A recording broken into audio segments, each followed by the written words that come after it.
I want you to notice the progression of the truth. He's praying that they should be kept from the devil and from the world. Then he prays for their sanctification. And in the original here, the verb means to be set apart from the world by actual holiness of life. Become holy, to become different.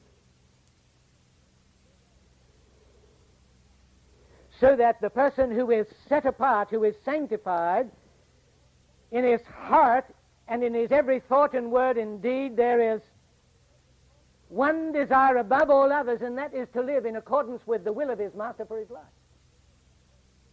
which is revealed in his word. Now, is that your dominating passion? You want to know and you want to do the will of God for his sake. Set apart, sanctified, made holy by the truth. Sanctify them through thy truth. Thy word is truth. Now, I want you to note that the sanctified ones are sent into the world. What for? To witness. As thou hast sent me into the world, even so have I also sent them into the world, and for their sakes I sanctify myself, that they also might be sanctified through the truth. Now, what does he mean by that? I've sent them into the world.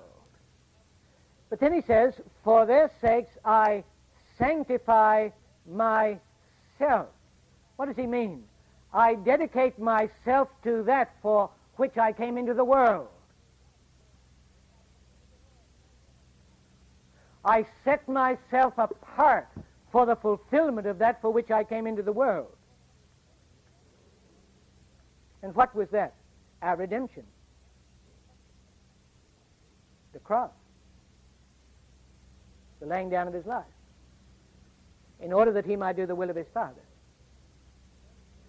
Now, I want you to notice the connection here. He says, for their sakes I sanctify myself, that they also might be sanctified through the truth. What is the message for us here? The message is this.